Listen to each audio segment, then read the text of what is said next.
bom dia, meus amores, tudo bom com vocês? Por aqui tudo jóia. Bem-vindos a mais um vídeo aqui no nosso canal. Dani, você está num cenário diferente. Sim, gente, eu estou no Brasil. Eu vou ficar no Brasil aqui por 2 meses, então teremos um cenário diferente aí, talvez nos próximos vídeos, tá bom? Quero agradecer a todo mundo aí que orou pela minha cunhada, né? Eu falei nos vídeos passados o que aconteceu com ela. Ela teve um problema de cetoacidose diabética, acho que é assim que fala. E ela ficou muito mal, foi para UTI, ficou entubada por 5 dias.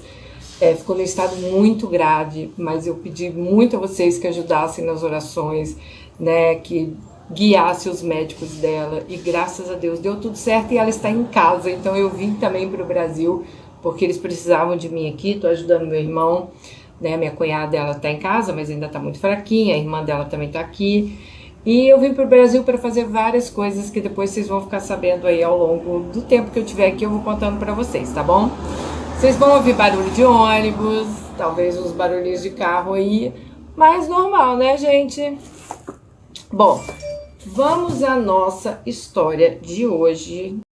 Essa nossa Alice de hoje, gente, ela já passou por aqui.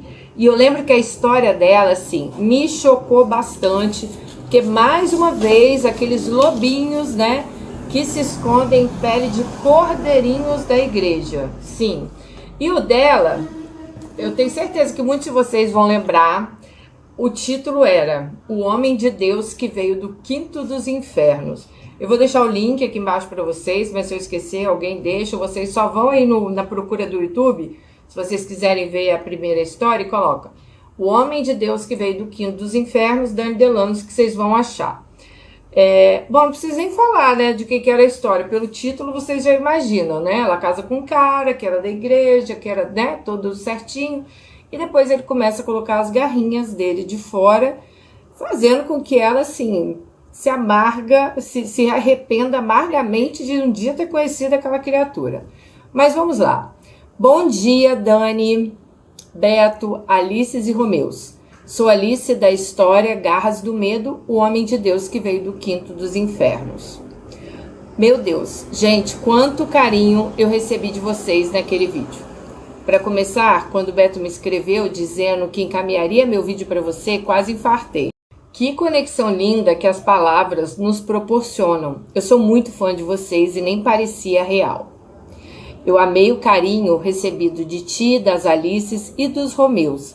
E não há palavras para descrever isso.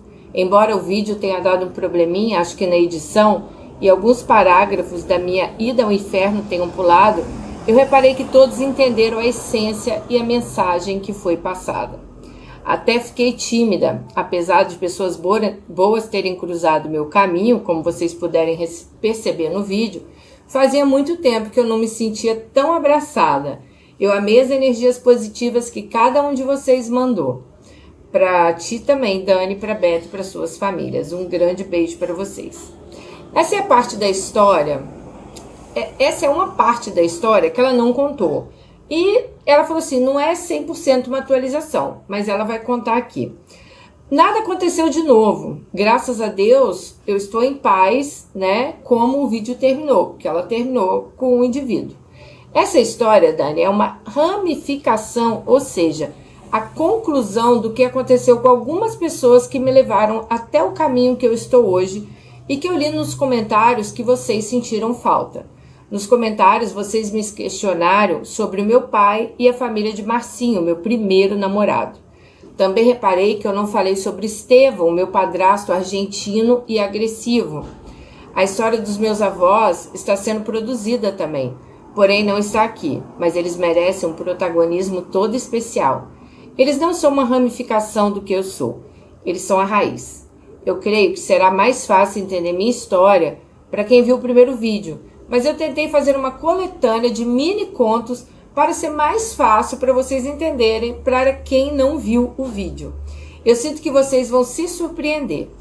Infelizmente, nem todos tiveram o final que vocês gostariam, porque a vida real, às vezes, é decepcionante mesmo. Todos os nomes aqui já estão trocados e eu separei 2 personagens que não tinham nome na primeira história com o nome de Dani e Beto, porque eu gosto. Então eu quero muito que vocês participem da minha jornada. Então vamos lá. O primeiro ramo, meu pai. Amigos, a cidade em que minha avó paterna morava tinha o maior centro de treinamento militar do meu estado. E por isso muitos militares iam até lá fazer cursos. Às vezes eles ficavam até 1 ano. Imaginem o quanto esses militares se divertiam com as moradoras da cidade. Muitos militares casados chegavam para fazer seus cursos, namoravam e deixavam filhos abandonados por lá. Era um absurdo. Conta-se que o prazer das mocinhas era ir em uma praça no centro da cidade no final de semana para arranjar um bom partido. Eu já falei que bom partido me lembra minha mãe, né? Porque ela vivia falando que eu tinha que arranjar um bom partido.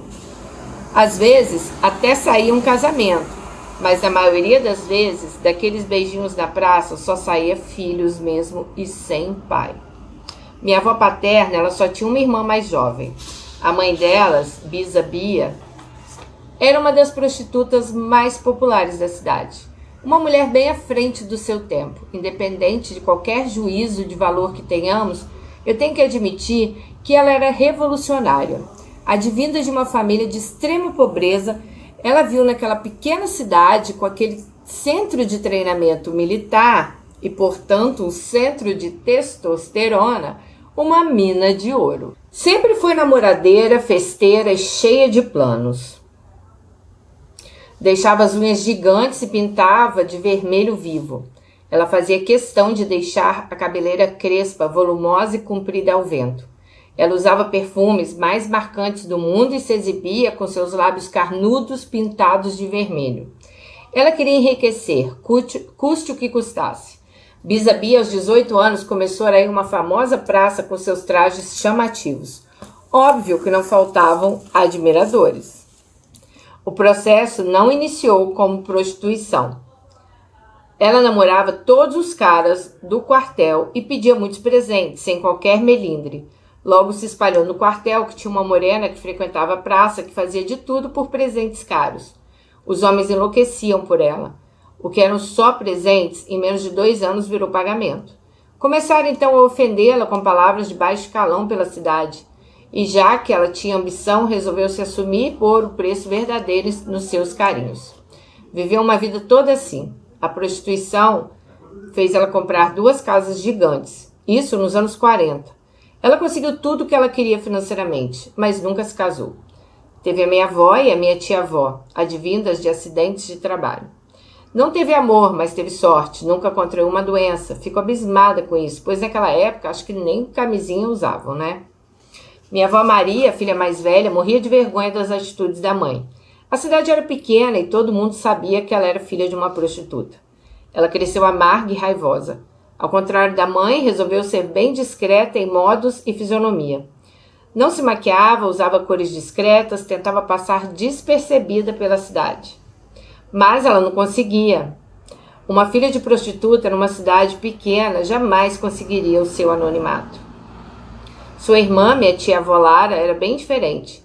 Tinha personalidade mais parecida com a mãe. Usava roupas chamativas e, quando sofria bullying, enchia quem fosse de porrada. Quando chegaram à juventude, as duas se mostraram diferentes. Minha tia-avó Lara tinha uma voz linda e começou a cantar nos bailes da cidade. Elas não estavam muito bem, mas elas se uniam em um único hobby. E na praça, no centro da cidade, caçaram um bom partido.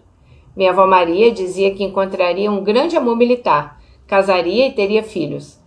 Minha tia-avó Lara só queria zoeira, mas ambos os planos só tinham um lugar para conclusão, a tal praça. Conta-se que minha avó Maria conheceu seu partido lá na praça. Seu nome era Carlos e ele tinha 25 anos e ela 18. Ele era muito bonito. Após alguns passeios e juras de amor, minha avó entregou a ele sua virgindade. Pouco tempo depois engravidou. Quando foi falar com Carlos, toda faceira que estava grávida e que eles iriam se casar, Carlos confessou que tinha uma esposa e filhos na capital, que inclusive estaria indo embora em alguns dias. Ah, meu Deus. Então deu aquele blá blá blá, né, de que seria se separar, mas a esposa era doida e ele não podia largá-la. Minha avó nem sentiu seus pés no chão. Seu sonho de princesa estava ameaçado. Ela chorou muito e aguardou ansiosa o retorno de Carlos. Ele prometeu que voltaria logo, que iria se divorciar e iria assumi-la. Ela ficou a gravidez inteira sozinha. Bisa Bia debochava, falando que mulher besta merece esse final mesmo. Que não se devia acreditar em homens, e pelo menos ela tinha engravidado ganhando dinheiro. Ela nunca explicou quem eram os pais da avó Maria e da tia Lara. Apenas falava que eram 2 trouxas que pagaram muito bem e soltava uma gargalhada extravagante. Ela ficava com um cigarro entre os dedos o tempo inteiro. Vó Maria só chorava, Carlos não voltava. Vale lembrar que para ela o destino era apenas esperar. Não tinha redes sociais nem telefone. O destino era o telefone quem tinha mais caro, eram os mais ricos. Então ela deu a luz a meu pai, Dani. Quando meu pai estava com 1 ano, Carlos voltou. Nem a procurou. Mas ela ficou sabendo por tia Lara que ele continuava namorando na Praça Militar. Ela foi lá correndo no mesmo dia. Ela queria notícias. Carlos estava frio e pouco se explicou. Apenas falou que não tinha se separado. Vó Maria, confiante que seu destino amoroso ainda ia dar certo, continuou correndo atrás de Carlos. Não conseguiu o casamento, mas conseguiu uma segunda gravidez. Engravidou da minha tia Elis. Quando ela foi dar notícia a Carlos, ele foi um escroto. Disse que duvidava que a criança era dele. Afinal, ela era filha da prostituta veterana da cidade.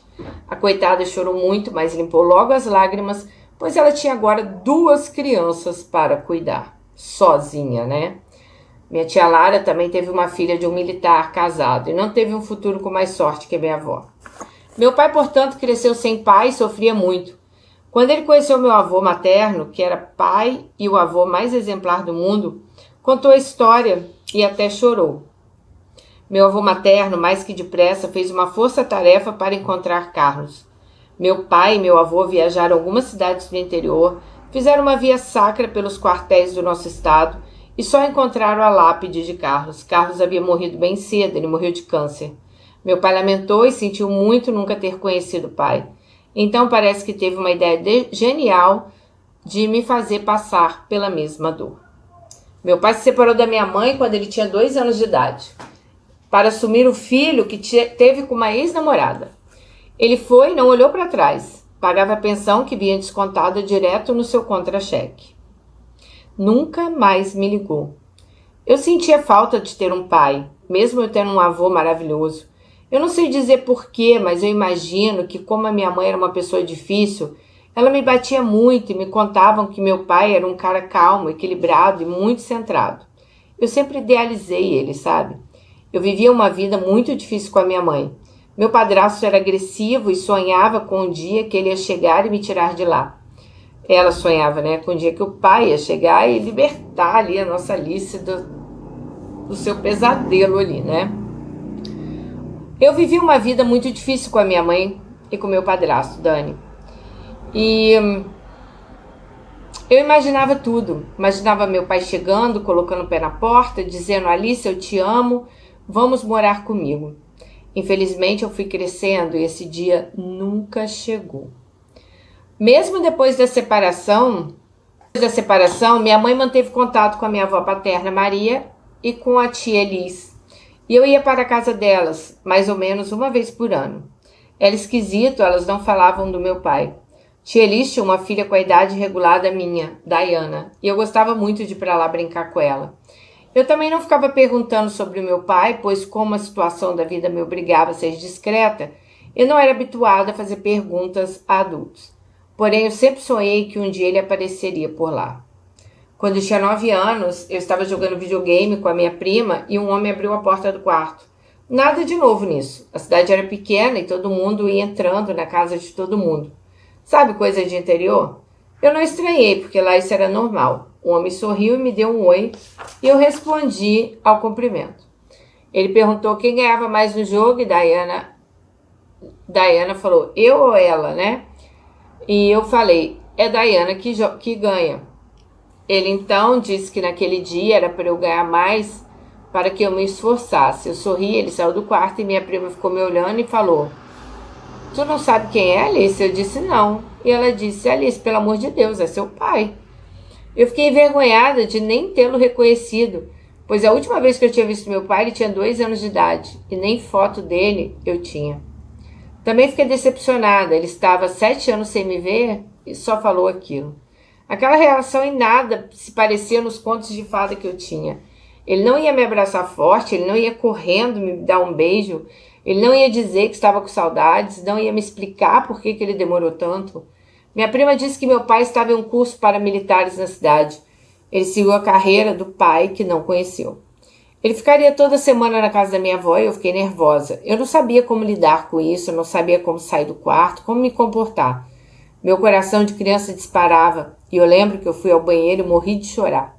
Após eu me recompor, fui para a sala. Ele estava lá, fumando um cigarro, bem calmo. Pediu que eu contasse da escola, dos meus amigos, mas tudo muito casual. Como se conversasse com uma criança que ele nunca tinha conhecido. Sabe? Era tipo assim, parecia que ele tinha encontrado uma criança no ponto de ônibus e começou a conversar com ela. Mas em nada parecia assim que era o pai dela, que ela estava 7 anos sem vê-lo, né? Acho que 7 anos que ela estava sem vê-lo. Bom, mas vamos lá. Ele iria embora no sábado e na sexta-feira anterior minha avó deu um jantar para ele. Chamou alguns amigos da cidade. Como eu ia muito pouco por lá, vários desses amigos começaram a me elogiar e a perguntar sobre mim. Meu pai então resolveu aparecer de súbito e me colocou no colo. Ele teve a semana toda para conversar comigo, me abraçar, me beijar, expressar carinho de forma genuína, mas ele não fez. Ele resolveu me pegar no colo, marcar território quando tinham outras pessoas ali vendo. Tipo, olha como eu criei minha filha, como ela é uma menina educada. Dani, eu me senti tão estranha. Não houve qualquer intenção sexual ali, tá? Eu sou mulher e eu sei. Mas eu fiquei desconfortável. Eu não estava acostumada a sentar no colo de homens. Meu avô repudiava adultos que colocavam crianças em colo. Meu avô me abraçava, me beijava, mas jamais me colocou no colo dele. Então eu não estava acostumada com aquela cena, nem com a atitude. E nem com o homem que estava ali. Meu pai me conhecia tão pouco que até a única hora que se aproximou de mim, ele deu uma bola fora. E eu me senti invadida. No outro dia de manhã, meu pai foi embora bem cedo. Mas antes de sair, ele me acordou, me levou até a sala e teve comigo a conversa que eu tanto quis. Me disse que sabia tudo que se passava com o Estevão, né, que era o padrasto dela nessa época, mas que aquela história iria mudar, que ele ia me visitar sempre e toda a minha vida, a partir dali, seria bem diferente. Gente, isso era tudo o que eu queria ouvir. Eu nem sei por que ele me deixou tão ansiosa a semana inteira. Dormi com os anjos e aproveitei de verdade o restinho das férias que eu tinha com a avó Maria. Quando eu cheguei em casa, anunciei empoderadíssima novidade à minha mãe e aos meus avós. Agora eu tinha um pai. Tudo seria diferente. Minha avó ficou muito feliz. Meu avô me olhou com semblante preocupado e minha mãe riu. Ela disse, não viaja, Alice, teu pai é um mentiroso crônico. Ele não respeita nenhuma mulher, nunca vai mudar e nunca vai te visitar. As palavras dela me doeram, mas minha mãe era assim. Ela gostava de acabar com a minha felicidade e eu não estava nem aí. Eu só queria provar para minha mãe que ela estava errada. A partir daquele dia começou um clímax no meu drama paterno. Eu sei que muitas Alices e Romeus passaram por isso. Primeiramente, ele prometeu me visitar, mas ninguém tinha mais telefone de ninguém. Eu dizia que ele deveria ter esquecido de me dar, mas eu tinha certeza que ele queria me ver. Eu importunei tanto com a história que um dia minha mãe, irritada, resolveu ligar para minha avó Maria pedindo o telefone do meu pai. E já foi falando, não se faz de louca que ele prometeu mundos e fundos para Alice e agora ela não para de falar nisso. Me dá esse telefone que nem é para mim, eu não tô nem aí para esse teu filho. Mas Alice quer falar com ele e ninguém mandou ele prometer coisas para ela. Minha avó Maria então não teve alternativa e passou o telefone. Eu tinha 9 anos. Minha mãe disse que não ia estar correndo atrás do meu pai e me deu o número. Eu lembro que eu estava com a chave do tesouro na mão. Fiquei feliz e ligava sempre. Claro que o número que minha avó me deu era do quartel e não da casa dele. Eu ligava empolgada e ele sempre falava comigo super rápido. Ele ficava apressado para desligar, monossilábico, sabe?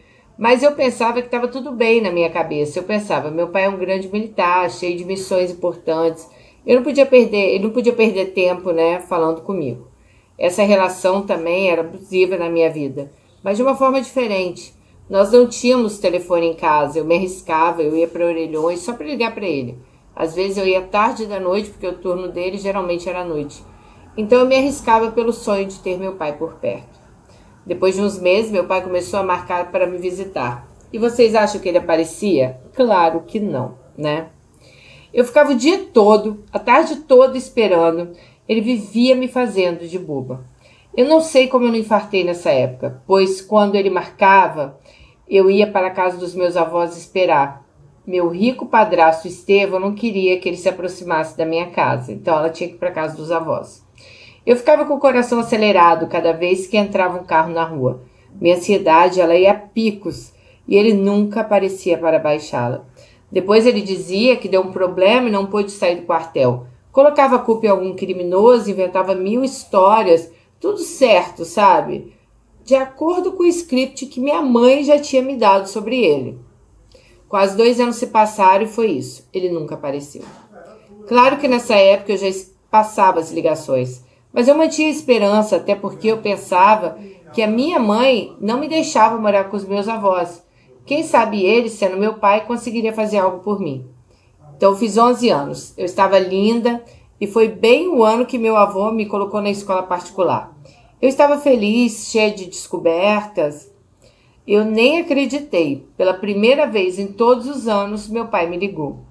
Falou que ia me buscar uma semana depois do meu aniversário e me levar num shopping que tinha um parquinho que eu adorava. Fiquei super ansiosa.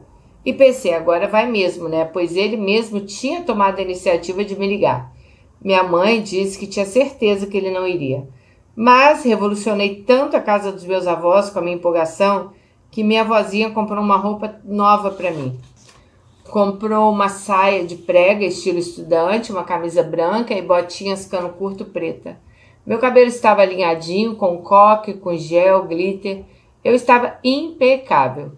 Eu sentei no sofá para esperar. Ele ia chegar às 4. Passou 5, 6, 7, 8. E minha mãe começou a dizer que a gente tinha que ir embora para casa. Lucas e Jorge estavam sozinhos, que eram os outros filhos da minha mãe, com meu padrasto Estevão. Comecei a chorar. Era um choro que vinha da alma. Eu tinha certeza que meu pai iria. Ele só estava atrasado. Eu chorava tanto que eu mal podia falar. Apenas gritei que ia ficar o resto da vida sentada naquele sofá esperando ele. E eu nunca mais ia sair dali. Fiz pela primeira vez a birra pelo meu pai, que eu nunca tinha feito a vida toda. Minha mãe teve um reflexo de humanidade, encheu os olhos de lágrimas, me olhou com carinho e falou que então me deixaria ali, pois ela tinha que voltar para casa. Deitei no sofá e chorei de soluçar. Peguei no sono. Acordei e já estava amanhecendo, eram 6 horas da manhã e tinha uma cobertinha em cima de mim. No sofá em frente estavam sentados meus avós dormindo. Baixinho sacudi meu avô e minha avó e eu falei, meu pai não veio mesmo? O que vocês estão fazendo aqui? Minha avó disse, filha, se tu vai esperar teu pai para sempre, nós também vamos. Mas teu avô e eu nunca vamos te abandonar. Abracei ela e disse que não queria esperar mais, que eu ia para a cama. Eles se levantaram e me abraçaram, e a partir dali eu desisti do meu pai. Pelo menos por um tempo. Mas 2 anos se passaram, eu nem ouvi falar dele. Aos 13 anos, após eu dar uma garrafada no meu padrasto agressivo, o Estevão, fomos morar com meus avós, por medo. Meu avô, depois desse evento, nunca mais foi o mesmo em relação à saúde. Ele envelheceu 20 anos com aquilo. Ficou com muito rancor por Estevão e também com as atitudes da minha mãe. A diabetes do meu avô subiu muito e ele teve 2 AVCs. Tudo em um ano. Eu estava morrendo de medo que ele morresse. Acho que vocês vão conseguir me entender. Eu não estava pronta para encarar a vida sem meu avô. Ele e minha avó eram uma dupla. Eu só tinha 13 anos. Eu precisava muito dos dois. Entrei numa noia que se meu avô morresse, eu também não iria sobreviver. Em frente à minha nova escola pública, que fui matriculada após o evento com o Estevão, porque ela, na outra carta ela conta que ela brigou com o padrasto dela e deu uma garrafada nele. Eu não sei se aqui ela vai contar esse episódio, mas vocês podem ir lá no vídeo anterior, tá? Aqui é mais a história que ela tá falando agora do pai, né? Que o pai infelizmente nunca ligou para ela. Em frente à minha escola, a pública, que fui matriculada após o evento com o Estevão, tinha um lugar espiritualista. Eu queria consultar, pois eu queria saber se eu só ia ter paz se eu descobrisse que meu avô não iria morrer. Um dia eu entrei lá e a recepcionista me explicou que uma médium incorporava uma cigana e dava as respostas que as consulentes precisavam. Marquei. Eu precisava de um norte. Peguei todas as minhas economias, a consulta era cara. E um dia após a escola, que era um turno da manhã, fui consultar. Quando eu tinha tempo, após a escola, eu ia na biblioteca. Então eu não tinha muito horário para chegar em casa. Quando entrei na salinha, a moça já estava com a tal cigana incorporada. A sala era escura, cheia de velas, mas eu não tive medo. Eu só pensava, Deus, se essa mulher for uma trambiqueira, faça com que pela primeira vez na vida ela tenha a sensibilidade necessária para me falar o que eu preciso ouvir. Eu preciso ouvir algo, eu preciso de respostas. Expliquei meu assunto e a cigana rapidamente me disse que meu avô não morreria logo, que ele ainda tinha algumas coisas para viver comigo, inclusive ele ia ter uma grande alegria, que era me ver entrar na faculdade. Eu levei fé. Ela nem conhecia meu avô. E essa seria realmente uma grande alegria para ele. Ela ainda me disse, guarda essa informação, hein? Que o dia que meu avô desencarnasse, ia ter um homem do meu sangue de mãos dadas comigo. Era um homem que não estava na minha vida no momento, mas que assumiria.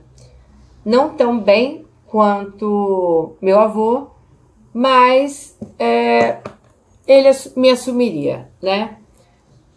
Bom, o avô dela, gente, teve um papel muito importante na vida dela. Na hora, Dani, eu imaginei que seria meu pai, questionei se era ele, ela disse que não. Então não era, eu achei que era o pai. Meus caminhos e do meu pai, eles não se cruzavam. Ele não tinha evolução espiritual. Então ela perguntou se eu tinha algum irmão, primo, um pouco mais velho que eu. Na hora eu gritei, claro, tenho, Beto. Beto era o filho do meu pai, 2 anos e meio mais velho que eu. Foi por amor a Beto e a sua ex-namorada, mãe de Beto, que meu pai saiu de casa e abandonou eu e a minha mãe. Mas eu não fui criada detestando Beto, sabe? Meus avós sempre me ensinaram que Beto era uma vítima. Eu ainda pedi para a cigana confirmar se era Beto, meu irmão. E ela disse 100% de certeza que sim. Ele seria um grande amigo de vida. Meu avô era um homem que acompanharia toda a minha infância até a juventude. Beto me acompanharia na vida adulta. Então o avô, né? Infância e juventude, e o Beto seria tipo ali para ela um grande amigo na vida adulta. Pronto, agora eu tinha um outro conto de fadas para criar. Embora eu fosse muito adulta no sentido de proteger meus irmãos e minha mãe, um pouco brigasse, eu era bem infantil com as minhas fantasias. Eu não sei se era para ler demais, mas eu criava muitas histórias na minha cabeça. Eu iria lá, eu ia falar com o Beto. Ele me abraçaria e me protegeria de Estevão, assim como eu protegeria meus irmãos menores. Então eu estava empolgada com a oportunidade de ter Beto como irmão mais velho. Mas como eu ia procurar Beto? Eu não tinha o endereço dele. Hora de colocar Dayana, minha prima, no esquema. Liguei para minha prima e pedi que ela me desse o endereço do meu pai. Ela não sabia. Disse que não queria se meter naquela história, pois a esposa do meu pai, mãe de Beto, era muito brava. Dayana, minha prima, era uma menina criada cheia de mimos, muito delicada e odiava confusão. Eu entendo. Ela nunca precisou passar por nada do que eu passei.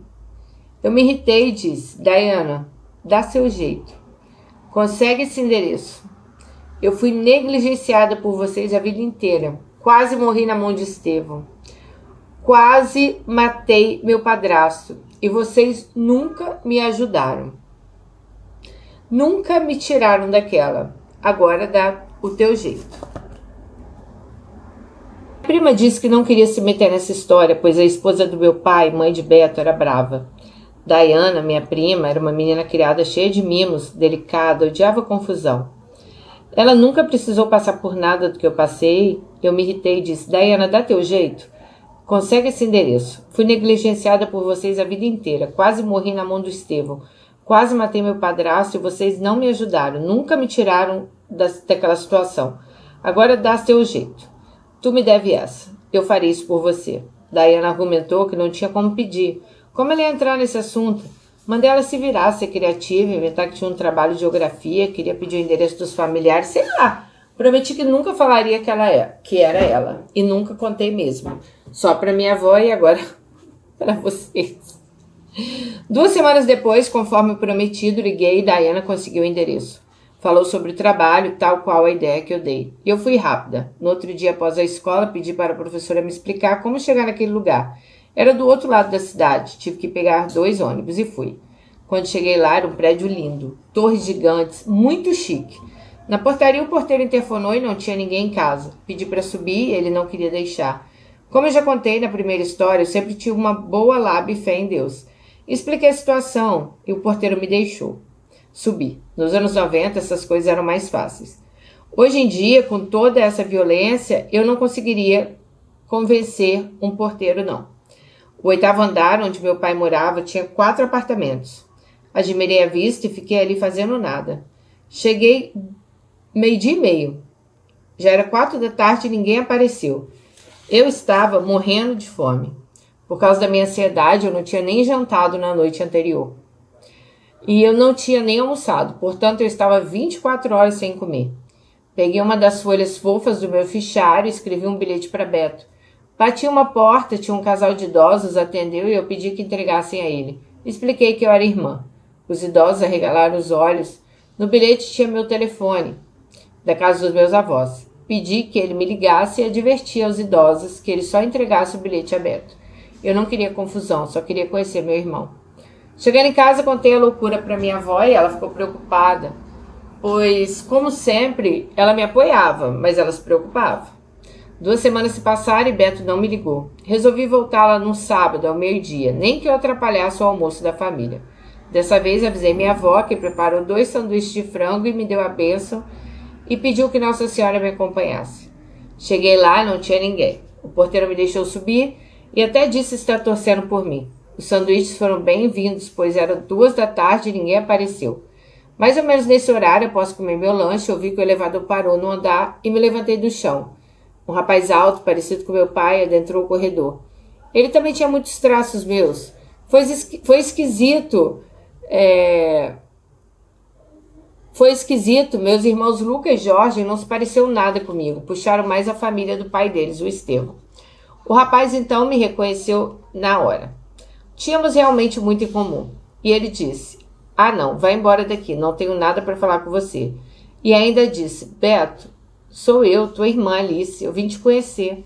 Você não vai me dar nenhum abraço? E ele disse, óbvio que não. Sai para lá, que eu sou filho único. Você é uma bastarda que meu pai abandonou. Some daqui ou eu chamo a polícia.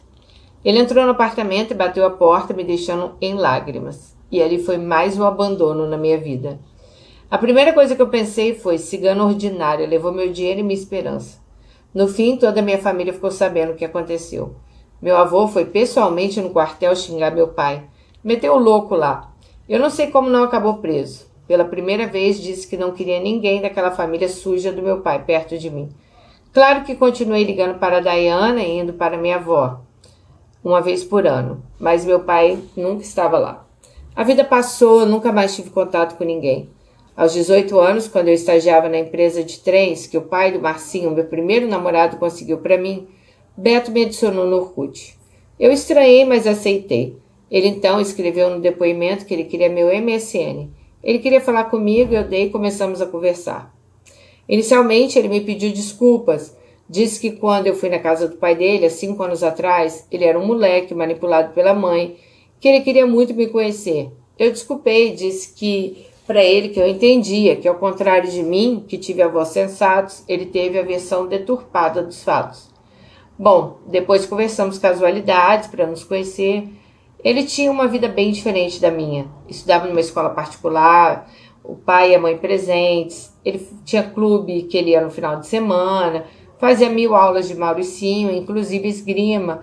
Apesar de toda a nossa diferença, tinha algo que nos unia. Era uma energia invisível, que dava um quentinho no coração. Nós éramos muito diferentes, mas muito semelhantes. O sangue fervia enquanto eu falava com ele, confirmando o nosso laço. Beto e eu nunca mais nos largamos. Ele não pôde exercer o papel que eu exerci na vida dos meus irmãos. Na verdade, naquela época eu já nem queria isso. Temos uma energia leve, Beto é muito engraçado e a gente se mata de rir. Inclusive, todo mundo diz que temos a boca e a carga dentária igual, quando rimos. Confirmamos que somos irmãos, portanto, o que nos aproxima são as risadas. Nascemos para ser felizes juntos. A mãe de Beto teve que me engolir, pois ele nunca mais me deixou longe, especialmente quando soube tudo que eu passei. Acho que ela não me suporta até hoje, mas ela se obriga a conviver comigo, pois todo aniversário de Beto, evento, formatura, aniversário hoje dos meus sobrinhos, que são filhos de Beto, inclusive Romeu e eu compramos um apartamento a 2 quadras da atual casa de Beto, então a gente está sempre juntos. Beto tentou me aproximar do nosso pai e até conseguiu por um bom tempo. Mas, gente, meu pai não tinha nada a ver com a minha idealização infantil. Meu pai é muito preconceituoso, ele é homofóbico. Ele fala mal de pobre. Detalhe, rico ele não é, ele é militar. Não esqueçam disso. Ele fala mal de pobre e de qualquer pessoa que receba alguma ajuda do governo. Essas diferentes visões do mundo nos afastaram ainda mais. Escolas de comunidade, carentes, eu vejo pessoas passando fome, faço tudo para ajudar. Ele critica muito isso. Eu me achava uma trouxa, nunca dei bola. Sou quem sou.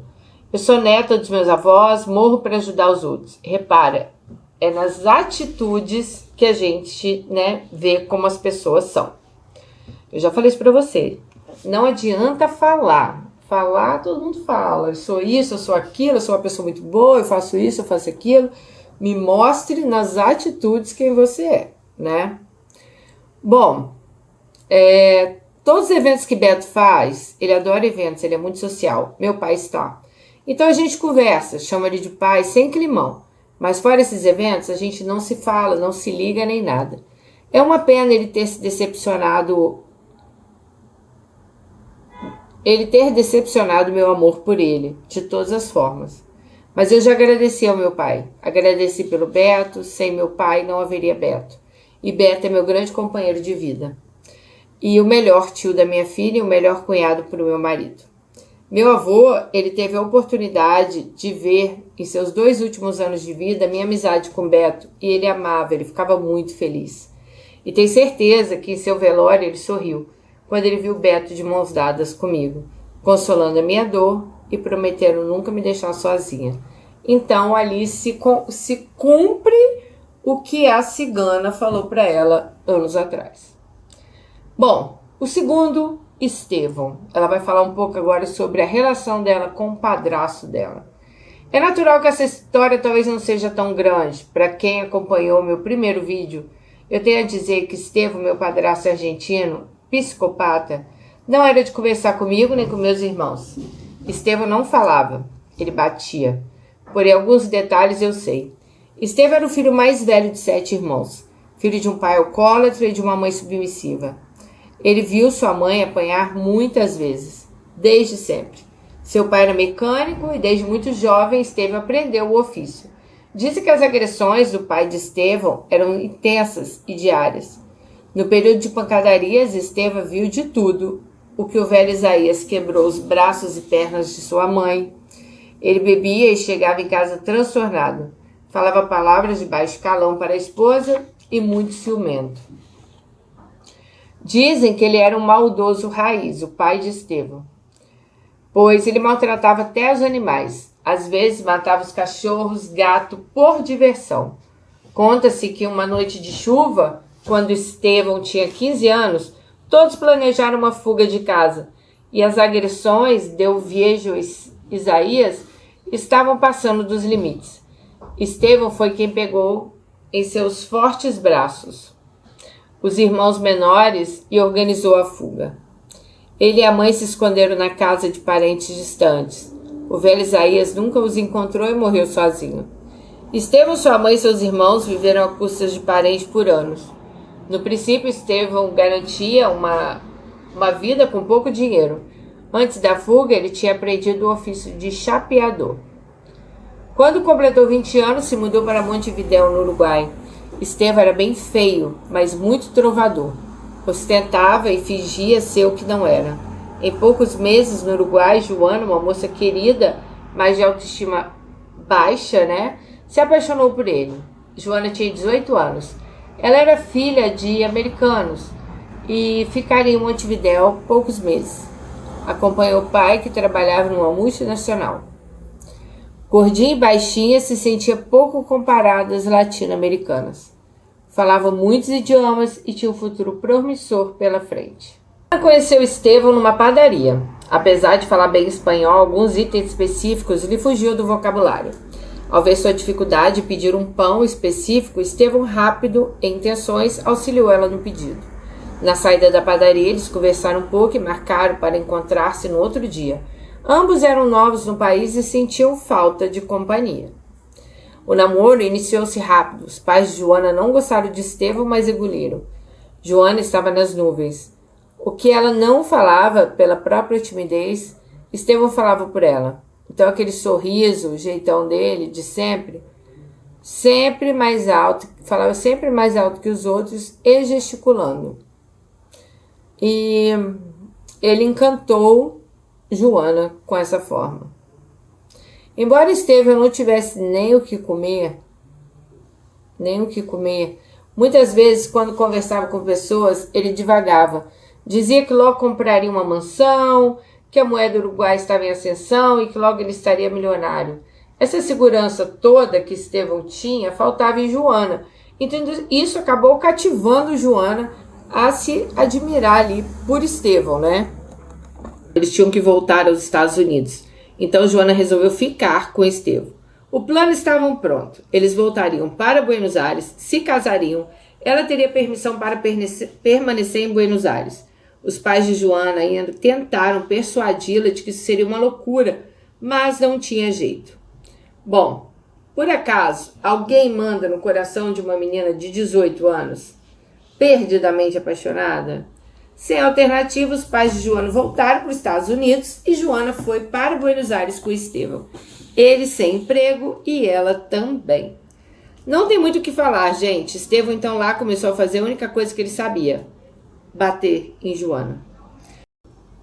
Tudo que Joana fazia provocava a ira em Estevão, pois era assim que ele tinha aprendido a resolver as coisas. Ver sangue feminino era a única coisa que lhe acalmava. Joana engravidou rápido e teve 3 filhos, 2 meninos e uma menina, um após o outro, uma escadinha. Dizem que ela teria o 4º, mas não segurou a gravidez de tanto que apanhava. Eles sobreviviam em Buenos Aires, da boa vontade de parentes de Estevão, pois ele nunca gostou de trabalhar. Joana não podia trabalhar, pois ele não deixava. Ainda assim, Estevão vivia mentindo, divagando mentiras sobre terras que ele tinha comprado em Uruguai, mostrava vídeos, e terras essas, gente, que só existiam na cabeça dele, porque ele nunca comprou nada, ele nunca fez nada. Após 7 anos vivendo nesse inferno, Joana cansou e finalmente pediu ajuda aos pais. Tudo foi feito debaixo dos panos, e uma madrugada em que Estevão estava na casa de um amigo, alucinando lá sobre as terras uruguaias que ele tinha, Joana fugiu com as crianças para os Estados Unidos. Estevão tentou ainda procurá-la, mas, claro, não tinha como encontrar. Era como achar uma agulha em palheiro. Menos de um ano após a fuga, Estevão conseguiu conquistar Estela, uma moça argentina. A família de Estela era muito unida e faziam coisas duvidosas. Rolava bastante droga na casa dela, e dizem que ela e a irmã, caçula de 4 irmãos, logo eram bem mal encarados, e logo depois Estela engravidou. Em uma noite de bebedeira e drogas na casa dela, Estevão pediu que ela fosse para a casa dele. Estela não quis, queria ficar junto com os irmãos. Estevão então cerrou os dentes, mas foi para casa sozinho. Afinal, ele jamais faria nada com ela naquela casa cheia de homens armados. Quando Estela chegou de madrugada na casa de Estevão, ele estava esperando ela no portão. Quando ela abriu o portão, já tomou um soco no nariz.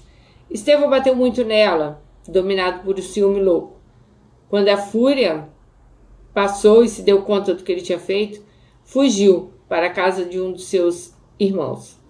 Passado alguns dias, um amigo da família disse para Estevão se esconder melhor, pois os irmãos de Estela estavam indo atrás dele. Depois dos 11 anos de maus tratos e abusos psicológicos, por Estevão, e que nos forçaram a sair de casa, a Estela saiu e Estevão se mudou. Ele continuou no mesmo bairro, no entanto, foi morar com umas peças atrás de uma oficina mecânica. Ele conseguiu um emprego, em seguida ele conheceu uma mulher mais velha, sem filhos e sem família, com uma boa aposentadoria. Então a nova esposa de Estevão apanhava no primeiro mês de namoro até os dias de hoje.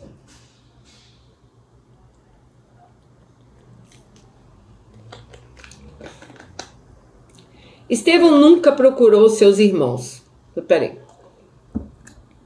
Estevão nunca procurou meus irmãos e nenhum dos outros filhos dele.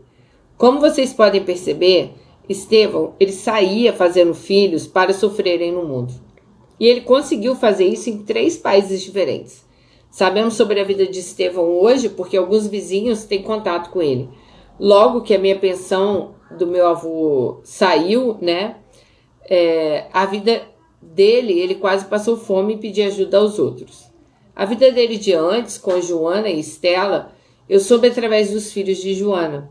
Há mais ou menos 15 anos atrás, o filho mais velho de Joana, Estevão, que chama Eduardo, entrou em contato conosco por redes sociais. Até hoje os filhos de Joana se comunicam conosco. Eduardo já veio ao Brasil 2 vezes para ver Lucas, Jorge e eu. Os outros 2 filhos ainda não conseguiram vir. A filha que Estevão estava esperando com Estela estava esperando com Estevão, nunca quis contato com nenhum deles. Ela é linda e eu já vi uma foto. Estevão então seguiu os passos do pai. Ele nasceu para machucar mulheres e abandonar filhos e se aproveitar de meninas carentes. Ele nunca vai mudar. Através de um ex-vizinho, eu tive acesso ao perfil de esposa dele. Ele tem um rosto de mulher... Estevão seguiu os passos do pai. Ele nasceu para machucar mulheres. Ele abandonou filhos, se aproveitou de meninas carentes. Ele nunca vai mudar. Através de um ex-vizinho, eu tive acesso ao perfil da atual esposa de Estevão. Ela tem um rosto de mulher sofrida, parece mais velha do que é. Tem um rosto bondoso, cabelos curtos, parece ser católica pelo conteúdo das postagens. Confesso que me deu vontade até de chamá-la e perguntar o que ela está fazendo da vida dela. Mas gente me julga, eu não tive coragem. Eu me livrei de Estevão faz 23 anos e demorei muito para curar minhas feridas. Eu tirei forças não sei da onde. O que me resta é rezar por aquela mulher. Se nós sofremos o que sofremos em 11 anos, imagina o que ela sofre por estar com ele há 22 anos. Que Deus tenha piedade dela. Bom, o terceiro ramo dela é a família de Marcinho, que foi namorado dela. Muitos de vocês aqui se apaixonaram por Marcinho na minha primeira história. Ele foi o meu primeiro namorado. Ele tinha uma família linda. Eles são lindos mesmo, gente. São mais anjos que Deus colocou no meu caminho, como prova da sua existência. Mas vamos lá, vamos entender o que aconteceu ali. Primeiramente, com quem viu meu primeiro vídeo, a família de Marcinho era composta por tio Richard, pai de Marcinho, tia Dani, mãe de Marcinho, e sua irmã caçula Silvia.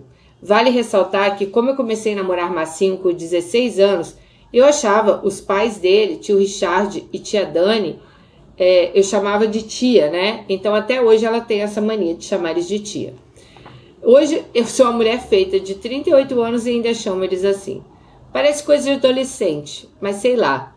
Eu era novinha, chamava todos os amigos dos meus pais de tio e tia. Gente, as amigas de Melina, todas me chamam de tia e chamam Marcos de tio, tá? Quando eu fui apresentada à família de Marcinho, eu achei eles muito família margarina. Tio Richard era funcionário público, tranquilo, só falava besteira e matava gente de rir. Tia Dani, uma loira, magra, alta, professora de séries iniciais.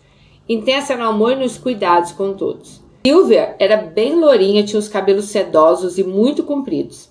Cheia de personalidade e teimosia. Parecia uma Barbie.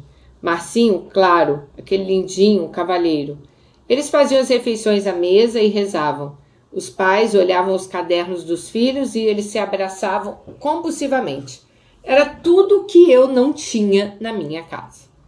Com o tempo eu fui entendendo que aquela família margarina também tinha seus problemas.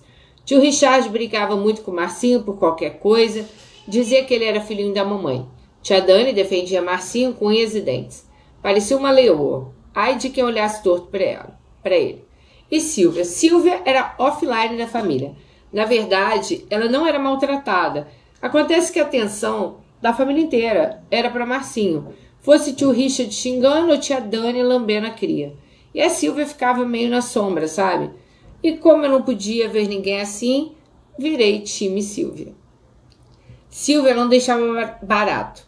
Ela odiava estudar. Respondia muito, era rebelde e mimada. Quando eu cheguei à família, eu percebi isso. Eu comecei a conversar muito com ela. Eu olhava os cadernos, fazia os temas com ela. Comigo, ela ficava calma, porque ela me enxergou como uma irmã. Um dos motivos da família de Marcinho gostar muito de mim era o tratamento que eu me dedicava a eles. Não havia que eu não fizesse por Silvia. Eu enchia ela de presentinhos, besteirinhas, sabe? Arrastava ela para cima e para baixo, academia, shopping, tudo que ela queria ir. Ela e Silvia tinham uma relação ali de irmãs. Eu adorava pegar aquele cabelão de Silvia e encher de tranças. Hoje eu enxergo que aos poucos, muito sem querer, eu fui evoluindo a cultura da minha cunhada. Ela começou a amar samba, cabelo afro e roupa colorida. Começou a se identificar com o meu mundo. Sem querer, dei um letramento racial gigante a ela. A única vez aos 13 anos que ela estapeou uma menina na escola foi por causa de racismo. Era uma menina branca. Estava debochando do cabelo de uma menina negra e Silvia encheu a colega de porrada. A família ficou decepcionada e xingou muito ela. Disse que não era para ela bater em ninguém. Mas quando ela foi mandada para o quarto, eu não interrompi o xingão das duas, né? Bom, para pensar nas atitudes e na forma como resolveria as coisas, perguntei. A menina branca estava debochando do cabelo de uma menina negra e Silvia encheu a colega de porrada. A família ficou decepcionada, xingou ela, disse que não era para bater em ninguém. Mas quando ela foi mandada para o quarto, eu não ia interromper o xingamento de família, né? Para pensar nas atitudes e a forma como se resolvia as coisas, eu perguntei para a tia Dani se ela me permitia sentir muito orgulho da minha cunhada. E tia Dani disse, pode comemorar, Alice. Por dentro eu também comemorei. Que bom que ela está ficando assim. E caímos na gargalhada. Mais ou menos no meio do meu namoro com o Marcinho, minha mãe começou a implicar porque meus irmãos e eu estávamos todo final de semana na casa dele. E ela sentia ciúmes. Mas, gente, ela nunca estava em casa e ainda me tratava mal. Onde ela queria que eu estivesse. Além do mais, para quem lembra, tia Dani cuidava dos meus irmãos às vezes para que eu pudesse passear com o filho dela e ir a festas. Essas coisas básicas de adolescente, que antes dela eu não tinha. Minha mãe então bateu um martelo. Meus irmãos e eu podíamos ir na casa do Marcinho uma vez por mês. O restante do tempo, se Marcinho quisesse, ele que fosse na nossa casa. Marcinho ficou louco, pois ele passou a odiar minha mãe com força. E ele disse que não ia na minha casa, pois lá era muito barulho, minha mãe sempre brigava, era entre sair de amigos, que ele não estava acostumado. E eu ficava chateada, né? Eu pensava, poxa, eu só vou ver meu namorado uma vez por mês? Claro que isso não aconteceu, ele ia quase todo final de semana na minha casa. Com raiva, mas ele ia. Ele odiava ir na minha casa. Silvia não aceitou ficar sem mim. Decidiu então que iria para minha casa sempre. Embora a tia Dani soubesse tudo que se passava na minha casa, ela deixava Silvia ir lá. Afinal, comigo ela fazia os temas e, além do mais, ela sabia que eu sempre defenderia Silvia com todas as minhas forças. Comigo, nada aconteceria com ela. Silvia adorava estar na minha casa, ao contrário de Marcinho. Ela aprendeu a dançar pagode e vivia nas festas. Era namoradeira e começou a dar trabalho. Uma vez eu conversei sério com ela, pois enquanto ela estava comigo, ela era a minha responsabilidade. Bom, depois que eu terminei com Marcinho, que foi o término mais lindo e mais triste que eu já tive, Silvia continuou frequentando minha casa por cerca de 1 ano. Chegou a tentar conquistar Lucas, meu irmão, mas ele dizia que graças ao meu carinho por Silvia, até hoje, né, ele enxergava ela como uma irmã, então nunca rolaria nada entre eles. Depois de um ano estando sempre comigo, Silvia começou a espaçar as visitas e eu pensei, ela está amando. Dito e feito, ela começou a namorar Everton, um menino que parecia o príncipe do ébano. Um negro e lindo, corpo malhado, sorriso largo e olhos rasgados.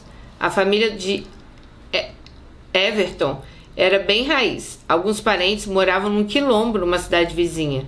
Eles contavam histórias dos seus antepassados, usavam turbantes, exibiam uma cultura para quem quisesse ver. Eu achei tudo aquilo a cara da Silvia, eu tive certeza que ela seria muito feliz. Infelizmente, quando eu vi que Silvia parou de estudar no segundo ano, eu já não gostei. Peguei ela para conversar, mas não teve efeito. Em pouco tempo, aos 17 anos, ela se casou com o nosso príncipe do ébano e se mudou para uma casa pequena no terreno da família, onde tinham 6 casas. Tia Dani, mão leoa, tentou intervir, mas não conseguiu. Fez de tudo para separar os dois.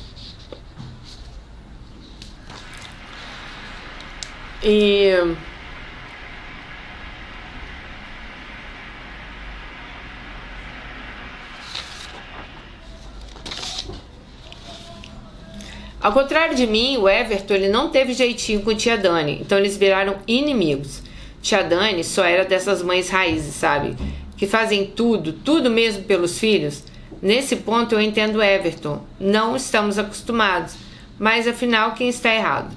Ela por proteger ou outras mães por não protegerem, né? Por deixarem os filhos ao Deus dará.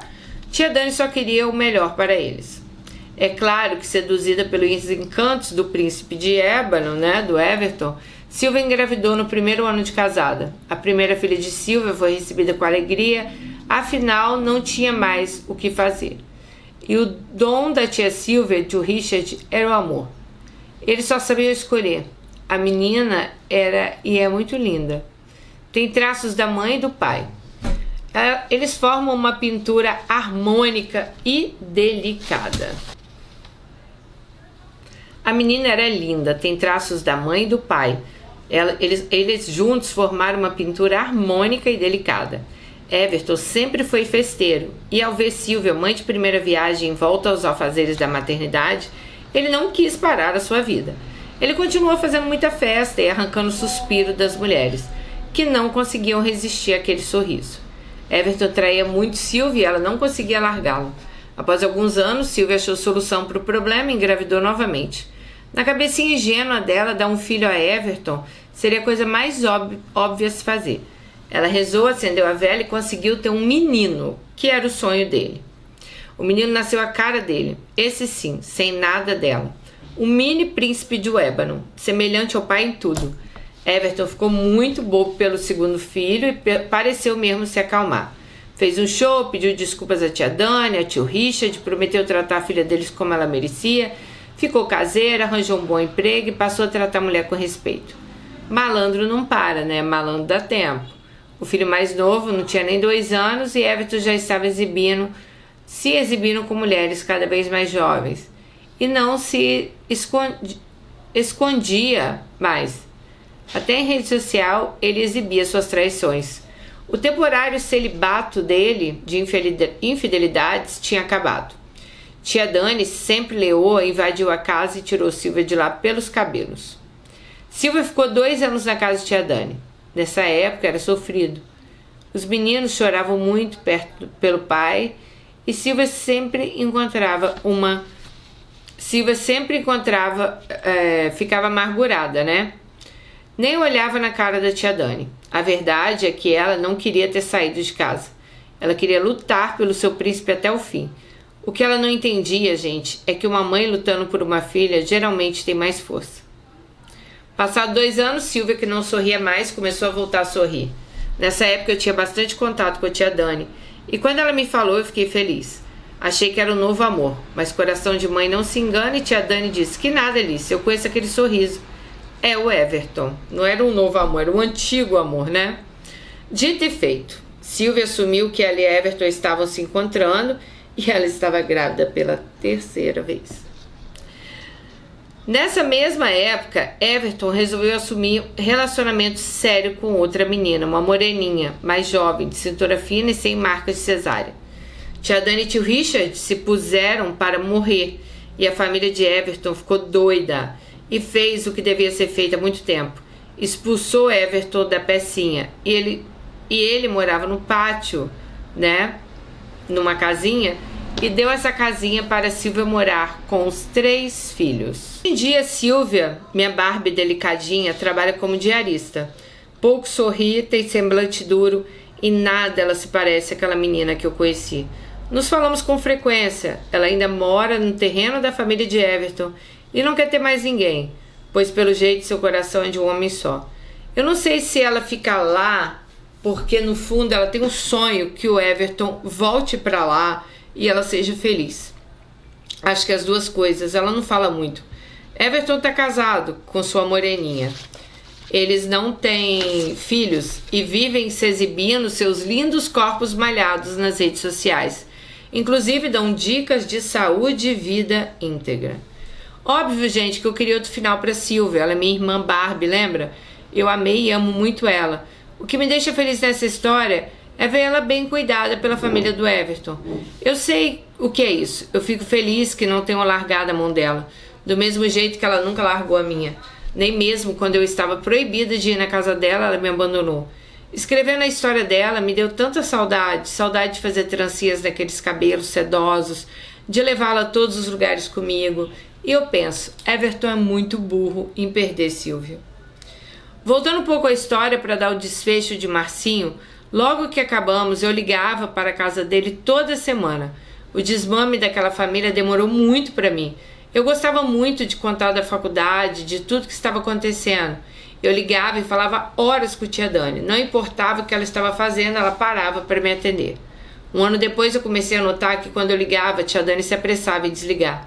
Era tudo muito estranho, tanto que eu comecei a espaçar com frequência a ligação. E a resposta veio em seguida. Marcinho colocou um post de uma foto com outra moça. Ele estava namorando. Eu senti uma dorzinha, sabe? Mas logo identifiquei que era só um sentimento de posse. Eu tinha terminado com ele porque eu queria que ele fosse feliz e ele estava fazendo isso. A moça era muito bonita, loira, baixinha, fazia engenharia, totalmente o meu oposto. Assim que eu liguei para tia Dani, assumi que eu tinha notado que ela estava diferente. Tia Dani me disse que me amava, que tinha saudades, mas que Mônica era muito ciumenta em relação a mim. A casa ainda tinha minha energia, a menina estava tendo dificuldades de assimilar isso. Tia Dani não precisou dizer mais nada e eu não liguei mais. Eu não sou o tipo de ex, de ficar ligando, procurando, sabe? Ela ligava mesmo porque ela gostava da ex-sogra, né? Eu queria que ele fosse feliz, então, se qualquer rastro meu incomodava, eu não ia deixar nenhum rastro meu por ali, tá? Bom, embora eu ainda falasse com Silvia com frequência, nunca tocamos no nome de Marcinho. Agíamos como se nunca tivéssemos sido cunhadas. Então era a vida perfeita para Mônica, pois ali todo mundo a respeitava. Falei uma vez com o Marcinho quando meu irmão Lucas foi internado na clínica para dependente químico. Silvia se sentiu obrigada a contar para a família e me ligou. Falamos como amigos. Eu chorei e ele se colocou à disposição para me ajudar no que eu precisasse. Claro que eu nunca nem falei com ele sobre nada. Marcinho excluiu todas as redes sociais nessa época e eu pensei, nossa, a Mônica deve ser ciumenta mesmo, acho que não é só comigo. Nessa época, eu nem era amiga de Marcinho em rede social. Depois de muitos anos afastado da tia Dani, que estava lidando com problemas da Silvia, nos aproximamos novamente. Logo que eu tive minha filha e ela se reaproximou. Gosto de chamar minha filha de neta. Claro que isso fica só entre nós, né? A única coisa que eu ainda sabia sobre Marcinho é que ele ainda estava com Mônica. Há 3 anos atrás estávamos tia Dani e eu conversando e eu contei que eu tinha sonhado com Marcinho. Primeira vez que falei dele. Disse para ela que o sonho não estava sorrindo e me preocupei. Ela disse, sim, minha filha, seu sonho faz sentido. Tudo mudou. Eu queria perguntar mais, fiquei preocupada, mas eu não queria ser invasiva. Por todos os relatos que eu já dei, vocês já conhecem meu jeito. Mas há poucos meses atrás, tia Dani foi almoçar comigo na escola que eu dou aula. Estávamos conversando, mas eu conheço ela há muitos anos, eu vi ela preocupada. E eu perguntei: o que é, tia? Algo aconteceu? E ela resolveu abrir o coração. Me falou que Marcinho e Mônica são infelizes. Mônica é muito difícil, intransigente, sem nenhum amigo e quer Marcinho só pra ela. Mônica e tia Dani não se falam há mais de 7 anos. E Marcinho fica nesse meio termo aí, triste demais. Tia Dani disse que só viu a neta uma vez e nunca mais teve contato. Tia Dani disse que Marcinho não é mais o mesmo menino. Sorri, vive um relacionamento abusivo, mas não sabe sair direito dele. Até porque ele não é um menino de abandonar ninguém. Tia Dani pela primeira vez lamentou, disse que Marcinho e eu tivéssemos nos conhecido mais maduros, em outra época das nossas vidas, talvez a gente tivesse ficado juntos. O caminho que não me levasse a minha filha valeria a pena. E tudo que eu imaginava assim com Marcinho, né, deveria ser igual. Então nós choramos abraçadas. A família de Marcinho não teve o final merecido. Eu nunca quis que fosse assim. E sempre pensei que quando eu me afastasse dos sonhos e desejava o mesmo assim para Silvia, tia Dani e tio Richard.